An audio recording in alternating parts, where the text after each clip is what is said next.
The decision to pardon Homer Plessy. He's a man at the center of the landmark Supreme Court case Plessy versus Ferguson.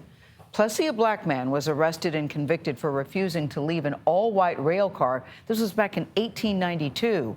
Now, his case led to the Supreme Court ruling that upheld separate but equal laws, allowing racial segregation to continue legally in our country for more than 6 decades. So on Wednesday, Louisiana's governor signed his pardon posthumously near the place Plessy was arrested almost 130 years ago. Plessy never had the chance to see desegregation in America because he died in 1925. Our lead national correspondent, that's David Begnaud, has been in New Orleans all week, one of his favorite places, speaking with the descendants of Plessy and the only Supreme Court justice to rule against segregation in 1896. David, this is quite a story. Good morning to you. Good morning, Gayle. I don't think I've ever been live inside of a courtroom, a criminal court on television, but here we go. Welcome to Section A of the criminal court here in Orleans Parish, Louisiana. We are here because Section A is where Homer Plessy stood 125 years ago and pleaded guilty. He paid a fine, and he lived the rest of his life as a convicted criminal. What was his crime, you're probably asking? Essentially, it was being black on a white train car. Only a marker stands where Homer Plessy, a black man, was arrested in 1892 in New Orleans for sitting in the white section of a Louisiana train car. 130 years later, people gathered there to witness the wrong being made right by Louisiana's Governor John Bel Edwards. While this pardon has been a long time coming, we can all acknowledge this is a day that should have never had to happen. In the landmark Plessy versus Ferguson U.S. Supreme Court case of 1896, 7 of the 8 justices ruled in a damning decision that upheld passengers on trains could be separated by race. Plessy versus Ferguson didn't start segregation. Plessy versus Ferguson only gave it the blessing of law. Angela Bell teaches law at Southern University. Plessy gives us the groundwork for this doctrine of separate but equal that unfortunately does not just remain in the rail cars. It now spills over into the jury box. It spills over into schools, theaters, public accommodations. After Plessy versus Ferguson, is that when Louisiana implemented this non-unanimous jury system that you could convict someone of murder even though not everyone on the jury agreed? It was a direct result of Plessy. This week, dignitaries and descendants of those who supported and opposed Homer Plessy came to this historic site. Keith Plessy. First cousin, 3 generations removed from Homer Plessy. Phoebe Ferguson is the great-great-granddaughter of the segregationist judge John Howard Ferguson, who convicted Plessy. It is this unjust criminal conviction that has brought us here today.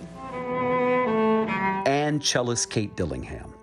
Her great-great-grandfather, John Harlan, a one-time Kentucky slaveholder who became a U.S. Supreme Court justice, was the lone vote against segregation and in support of Homer Plessy. And he wrote a dissent in 1896. Remind everybody what he said. The Constitution is colorblind. And you can't have states like Louisiana that would solely on the basis of color and race deprive people of their civil liberties. Over the holidays, Governor Edwards read more about the history behind Plessy versus Ferguson as he prepared to pardon him. Pleasure to meet you. It's a pleasure to meet you. Okay. The descendants are doing it in their own way. A little emotional for me, I think. Likewise. So when the 3 of them met, Oh, it's so great to meet you. there was a lot to talk about.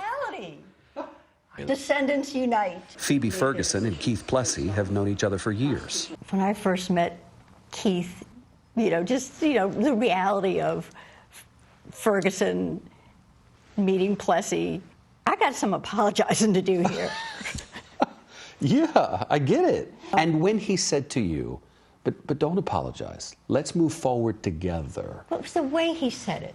They established a foundation, Plessy and Ferguson, to educate and remind people about the impacts of Plessy versus Ferguson. Your thoughts as you sit in this moment? It's deeply moving, very emotional for me and my family. I'm representing a large number of Harlan descendants. This is a quote from Justice Harlan. The arbitrary separation of citizens on the basis of race while they are on a public highway is a badge of servitude wholly inconsistent with the civil freedom and equality before the law established by the Constitution. It cannot be justified upon any legal grounds. Keith, I saw you smiling and shaking, and what's going through your head? Ah, yes, those words are magic. To the legal community, there's not a lawyer that you could talk to that's not familiar with those words. And for you, Kate? I feel like they're etched in stone, those words, you know, in my consciousness.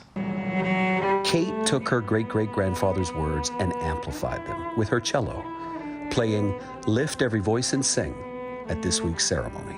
The Lift Every Voice and Sing is the African American national anthem. It is the song that kept people going. It gave Governor Edwards a battle cry. Do hereby grant a full posthumous pardon for the above listed offenses to Homer A. Plessy. Homer Adolph Plessy is now the first person in Louisiana to be pardoned posthumously. 130 years after he stood up for the right to sit down in the whites-only section of a train, he is no longer a convicted criminal. We can breathe now.